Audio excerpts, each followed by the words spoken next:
On. Hey! Can everyone have their flags to the floor now? I said get your flags down so people at the back can see. I'll hand you over to Jada France, a big round of applause. Hey! Thank you all, as ever, an amusing introduction, but thank you, Paul. Right, listen guys and girls, I'm going to keep this as brief as possible, although it looks as though the weather's cleared up, but you know, I won't keep you all too long. Let's just listen to these bells for a minute. I love the bells. Yeah. Yes. See, that'll get them foaming over there. They hate that. They'd rather hear the Islamic cry coming from a mosque. But no, the bells are beautiful. Hey! Exactly. Here, here. So I want to start by saying thank you to every single one of you for coming out today. Because as I pulled into the car park this morning, I saw the hail was coming down. And I thought, do you know what, like Paul says, we are British and we are used to the bad weather. And a lot of people would say, oh no, I won't turn up because it might be a bit cold. But look, we're all here. It doesn't matter if we get soaked, it doesn't matter if we get cold. This is our Britain. You guys are the ones that will make a difference. Thank you for coming out. Give yourself a round. And as ever, our beautiful flags, and they look wonderful. You know, I took a moment earlier to turn around as we were coming down that hill because I wanted to see what it might look like to all the smelly lefties standing at the bottom of the hill. I wanted to see and I saw a crowd of British patriots holding their flags high. That will have them lot foaming. They're traitors, and I hope it sickens them. We'll fly our flags just to discuss them. Yeah! Now, I always love coming to Yorkshire, I genuinely do, and I'll tell you why. Because you guys are not only you just, you know, staunch patriots, but you just love Yorkshire. Every time I come here, you're all Yorkshire, Yorkshire, you know, you love Yorkshire! it. Brilliant. Now, let's have a Yorkshire, come on. Yorkshire! Yorkshire! Yorkshire! Yorkshire! Yorkshire! Yorkshire! I love it, honestly, I love it every time. So, I just want to tell you guys a quick story. The last time I came here, I just want to share something with you. You saw the video, but as we were leaving Savilletown, after we protested outside a few mosques, honestly, I have to share this with you. We were driving away, and there were some guys stood in the middle of the street, and they had blue buckets, and on the side of these buckets, it said Zakat. So I thought, okay. So luckily we got stuck in the lights, and I managed to have a quick chat with them. I was leaning across the driver, and I said, what are you collecting for? And they said, this is Zakat.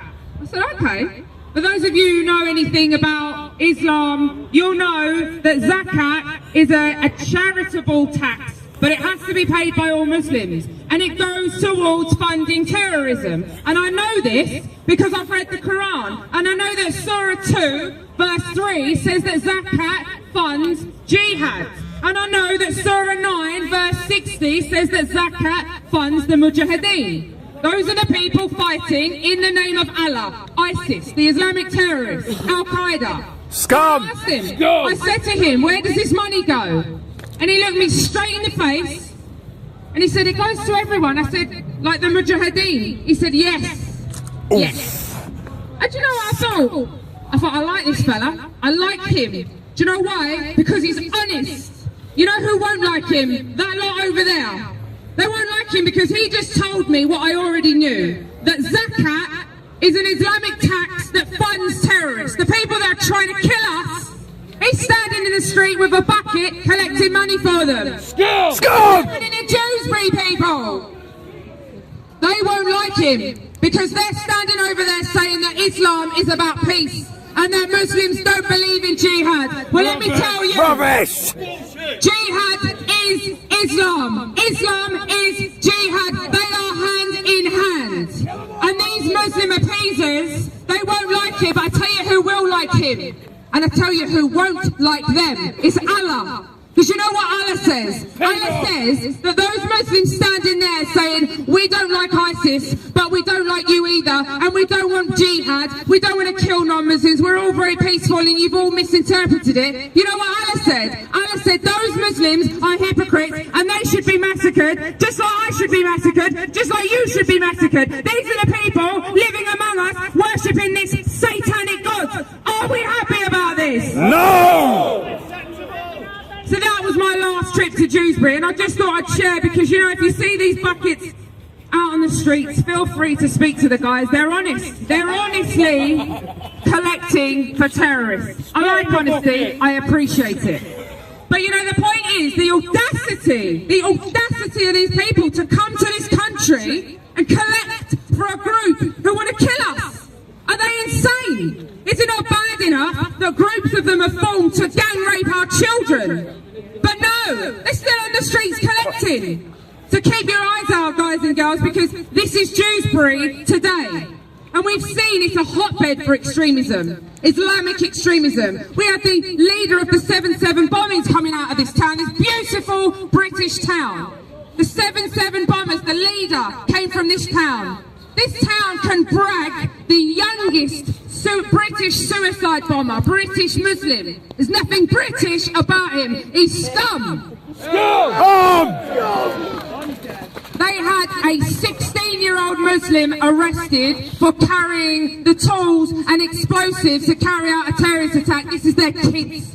They're kids, and they're living in this town. They're going to school with your kids in this town. This is what we have to put up with because of our corrupt government. And even the police today, even the police, we have had every single obstacle thrown at us by the police, trying to make it as difficult as they possibly can for us. Every single time. But you know what? There's one thing we have to remember, and I ask you all to remember this with a sincere heart. These Muslims, they're victims of their own ideology. Now, I know that today I've got people stood with me, and I'm so proud to have you all here, I really am. There are people here who are Christian, there are people who are Sikh, there are people who are Hindu, who are Jewish, who are atheists. Okay? There's one thing that we all have in common, and it's that we can live together. Why is it that they can't live with us? Why is it? Because they will not integrate. They will not. And no matter what we do, we have to put our hands out and we have to try and help them. But you watch when you put your hand out, because it's not safe to put your hand out to these people. They have not got the same values that we have got. They do not want peace. They want to take over. Now, my religion, Jesus Christ tells me that I should love my neighbour. I don't hate these people. I despise their ideology, and I think that they worship Satan. But I sympathise and I empathise because they are lost. And all these so-called Christians who are coming out and saying that we're too extreme. We're extreme Christians. What do they think Jesus was? What do they think the man that was nailed to a cross for us? Is that not extreme? Was he a pushover? Because he wasn't a pushover when he stormed into the temple with a weapon and overturned the tables because he was furious at how people were treating the temple. Well, I say to you, ladies and gentlemen, this is Great Britain and this is our temple. And we will not have anyone treated this way. Anyone who wants to disrespect our temple, we will take up our weapons and we will fight against them. And if we have to defend our temple, then so be it. Yes! Now, a lot of these so-called Christian leaders we've seen recently, particularly the ones in Luton, I'm sure that the people here today form some of the 25 million who watched our video from Bury Park. Who saw it? Give us a roar. Yes! I mean, can you believe it? You know, it's not, sadly, it's shocking, but it's not surprising because we live in this, we see it. You know, people around the world, they can't believe what's going on in our country. No-go zones. Women coming up to me, converts to Islam, calling me a slapper because I've got my hair on show and my hands.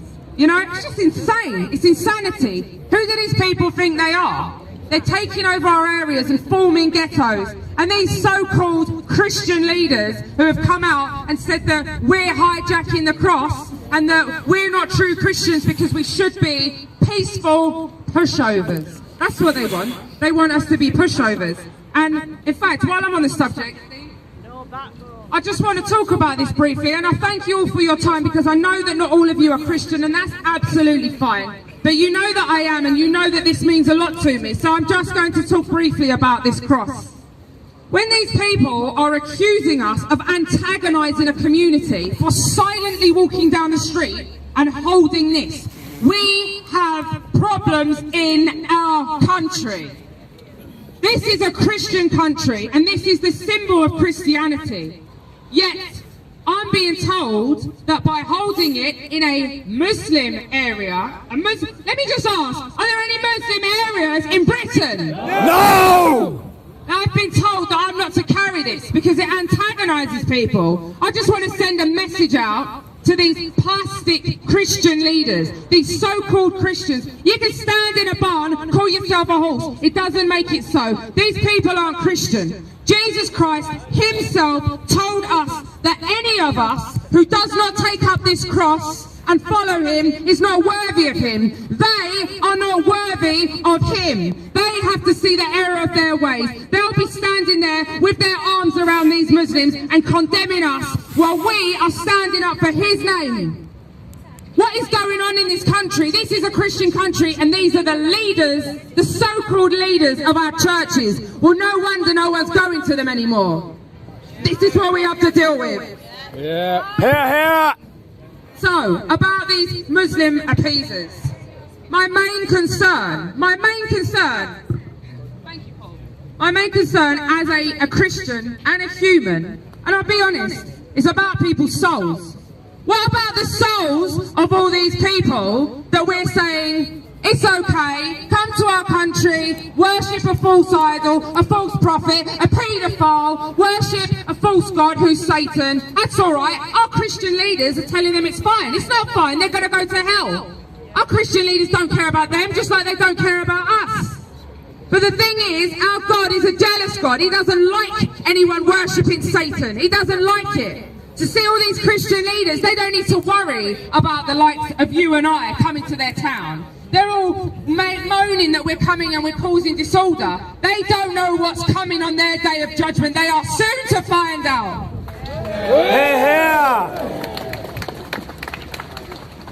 So, I'm not going to talk for too long. I just wanted to share some bits with you. We've got a guest speaker here today, which we're very proud to have with us. And obviously I'm going to hand you over to Paul Golding shortly. So once again, my main message, as always, is that this is our Britain. This is our Britain, our country. Right, so I don't know about you. I mean, we've had people in the past say that there are no-go zones. Look at Donald Trump. God bless Donald Trump. God bless him. Donald Trump dared to tell the truth and said that in England there are no-go zones, and everyone went mad. Well, there are no-go zones. I went to one of them last week. It's called Berry Park, Luton. So Trump was right, and good luck to him. I hope he's very successful. So, I mean, I'm just going to wrap up by saying, you know, I don't know about you, but I've literally had enough. I've had enough of no-go zones. I've had enough of Muslim appeasement. I've had enough of burqas and being told I look like a slapper because my eyes aren't the only thing you can see. You're beautiful, Jada. Thank you very much, sir. I have had enough of going to every eating establishment and being told they're selling halal. Why are they selling halal? This is Britain. We don't eat halal meat in Britain. Their ideology prevents integration into our way of life. It does not conform with Western values. It never will. Now, some of these people may well be saved. I'm not saying that they're all bad people. Some of them are probably lovely. They've been dragged into a family that's pushing this ideology towards them. But let me tell you, ladies and gents, you're not safe. Your kids won't be safe, because you know what their kids are reading about? When your kids are reading their storybooks, their kids are reading the Quran, and the Quran says, cut the heads off of the non-Muslims. And our babies are going to school with their babies, and this is what's going on in their heads. Are our kids safe? No. Our kids aren't even safe from their men. We can't even protect. I mean, we've been to Yorkshire, and there are towns, 1,400 little girls got raped, got taken, got tortured. What is going on? Get these monsters out of our country. Here! So, simple solution as I see it. Ban it. Just ban it. No more mosques. No more burqas. No more No more Qurans. No more mosques! No more mosques! No more mosques! No more mosques! No more mosques!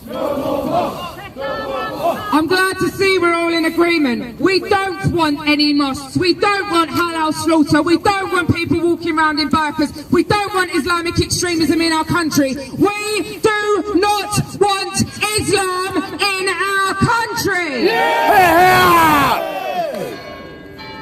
So, before, love the bells again. The bells. The bell. Let's just take a moment. Oh, they're lovely.